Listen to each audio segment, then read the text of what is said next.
OKC fights back into it. Then they get the stops they need to go ahead and get those possessions.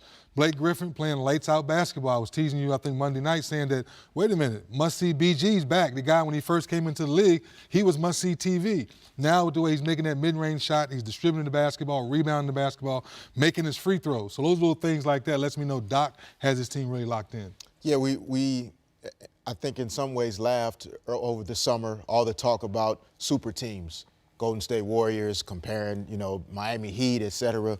And Paul Pierce and Doc Rivers said, we're a super team. We believe that we're a super team. Why shouldn't we? And they signed that contract then that, to me, at the start of this season, 8-1, they believe that they are one of the best teams in the NBA, if not the best, and they're going out and playing that way. The bench has been reconfigured. Maurice Spates, a great addition. Kind of the three-headed guards with Jamal Crawford, Austin Rivers, Raymond Felton, who Doc Rivers has spoken highly about in terms of his defensive activity, helping the team a lot. And they all seem to be enjoying playing with each other and with purpose.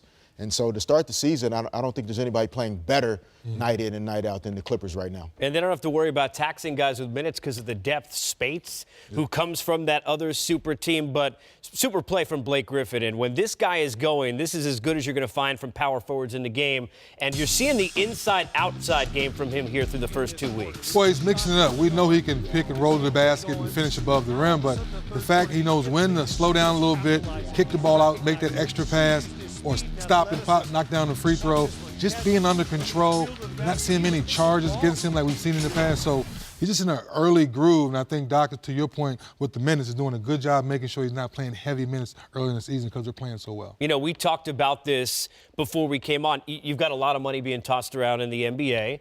Players, this is still business. There's a lot of free agents on this team. This might be their last run. There's not only the team element, D-Fish, but I think also individually for players, they're looking to step up because whether it's here or elsewhere, this is your chance to really show how you can make the money after the season. Yeah, for a long time, it was maybe a curse to have a number of guys that were maybe free agents at the same time, and guys would all be thinking about their contracts instead of what's best for the team. But it's popular again to be on a good team, to be on a team that's winning and playing well, playing in the playoffs, competing for a championship. That also adds value to you individually.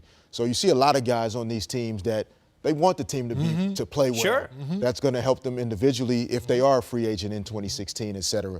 So I think across the league, you're seeing a lot of players that are maybe not superstar players that are embracing their roles. They're playing hard on both ends. They're sharing the basketball. And a lot of teams are pleased with where they are here 8 or 9 games into the season.